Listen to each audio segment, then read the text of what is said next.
Hello boys and girls of Junior Church. Here we are again. It's a beautiful sunny spring-like weekend and I hope you're all feeling very well and happy. I've got another story for you today and it's called The Grand Banquet. A banquet is a feast, like a big party.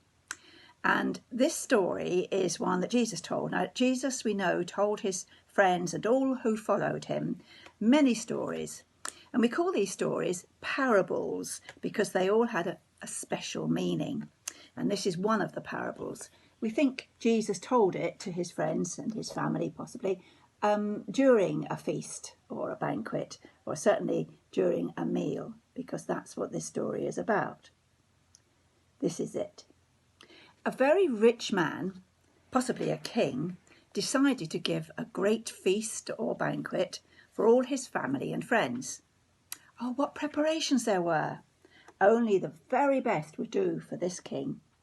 Menus were discussed, recipes tasted, wine was ordered, entertainment was booked, invitations were sent out, seating plans were drawn up, the silver was polished, and flowers were arranged.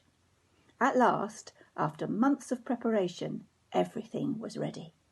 The delighted king sent out his servants to summon the guests to the celebrations.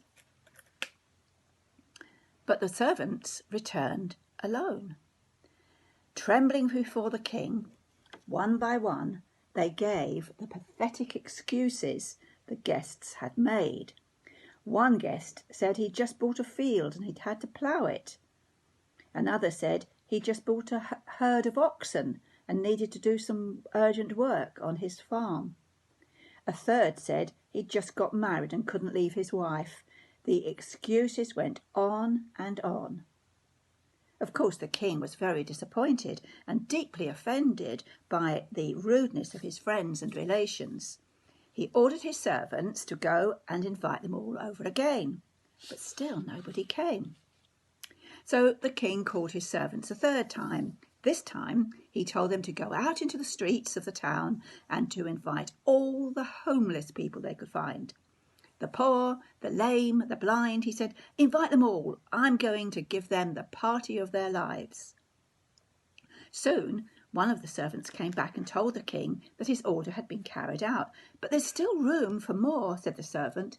So he was ordered to go out again, and this time into the countryside to find more needy people. The king wanted his banqueting hall to be full. And soon it was filled with the joyous sounds of banqueting and feasting. The king was delighted. He sat and watched the total strangers with great pleasure. They seemed to be enjoying his hospitality far more than his family and friends had ever done, and they were certainly more grateful. So in this parable, Jesus is saying that he invites all of us to come to his wonderful banquet. He doesn't want us to make excuses. He wants us, whoever we are, to accept his invitation and to be happy with everything that he has prepared for us. So that's the story. Thank you for listening. Hope you enjoyed it. And I expect there'll be lots of activities for you to do from that story later on. Enjoy your day, enjoy your week, and I'll see you next Sunday. Bye-bye for now.